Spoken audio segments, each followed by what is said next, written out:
अर्धा पावसाळा संपत आला तरी देखील आष्टी तालुक्यातील पाऊस समाधानकारक न झाल्यानं शेतातील पिकं करपून गेली. खरं तर सर्वात मोठा प्रश्न जनावरं कशी सांभाळायची हा असून भुकेलेल्या जनावरांच्या प्रश्नावर महिला शेतकऱ्यांना सरकारकडे मदतीची मागणी त्यांनी केली आहे. सरसकट कर्जमाफी आणि हेक्टरी 1 लाख द्या, अन्यथा मंत्र्यांना रस्त्यावर फिरू देणार नाही असा इशारा महिला शेतकऱ्यांनी दिलाय. पाहूया.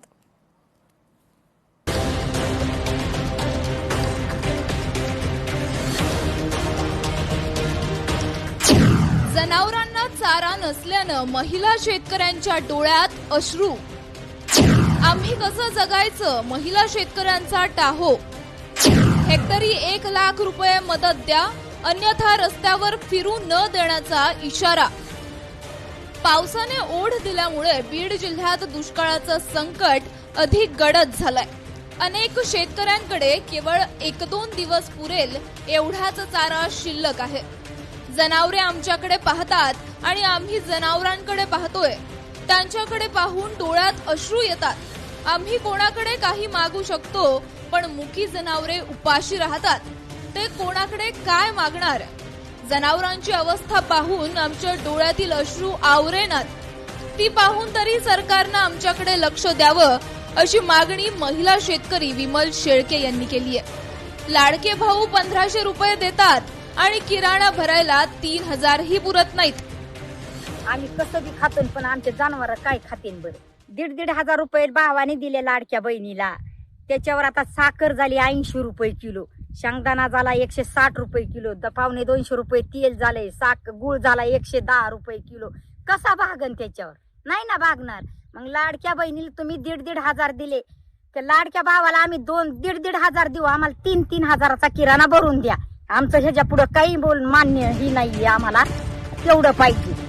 यावर्षी बीड जिल्ह्यात दमदार पाऊस नाही, त्यामुळे थोड्याफार झालेल्या पावसावर शेतकऱ्यांनी पेरण्या केल्यात. मात्र आता कुठंतरी पावसाची गरज असताना पावसानं दांडी मारली आहे. तर बीड जिल्ह्यात दमदार पावसाची आवश्यकता आहे. बीड जिल्ह्यातील विहीर आणि बोरवेल आटत चाललेत. पावसाळ्याचे 3 महिने संपलेत तरीही दमदार पाऊस नाही. सोयाबीन पिकांचं पूर्ण नुकसान झालेलं आहे. फुले पूर्णपणे गळून गेली आहेत. त्यामुळे शेतकऱ्याचं पूर्णतः नुकसान झालं आहे. खरीपाची सर्व पिके उद्ध्वस्त झाली आहेत. अशा परिस्थितीत शेतकऱ्यांना सरकारनं दिलासा देण्याची गरज आहे. कर्जमाफीच्या यादीत ठराविकच शेतकऱ्यांची नावे. आता सरसकट आणि 100% कर्जमाफी करण्याची गरज आहे. सरकारनं दुष्काळ जाहीर करावा व शेतकऱ्यांचं पूर्ण कर्ज माफ करावं. जनावरांसाठी चारा छावण्या सुरू कराव्यात. शेतकऱ्यांच्या मुलांची फी माफ करावी. बँकांनी कर्ज वसुली थांबवावी. जर सरकारनं यावर निर्णय नाही घेतला तर आम्ही सरकारच्या मंत्र्यांना व लोकप्रतिनिधींना रस्त्यावर फिरू देणार नाही असा थेट इशारा किसान सभेचे सरचिटणीस नारायण गोले यांनी दिलाय. हे बळस पुढे थेंबा आले की लोकांना खात टाकून बळस त्याला इकडं तिकडं पाणी देऊन वाढवायचा प्रयत्न केलेला आहे. परंतु आज परिस्थिती अशी झाली की बोरचं पाणी बंद झाले, विहिरी बंद पडल्या आणि आज पूर्णतः दुष्काळाची परिस्थिती आज मराठवाड्यात निर्माण झाली. खाजगी बँकांना देखील शासनानं त्या ठिकाणी मागणीसाठी स्थगित करावं आणि या संकटात सापडलेल्या शेतकऱ्याला दिलासा देण्याचं काम करावं. अन्यथा आम्ही मराठवाड्यामध्ये महाराष्ट्राचे मुख्यमंत्री असतील, इतर मुख्यमंत्री असतील आणि हे लोकप्रतिनिधी असतील यांना त्या ठिकाणी फिरू देणार नाहीत. बीड जिल्ह्यातील परिस्थिती अत्यंत बिकट होत असल्याचं पाहायला मिळतंय.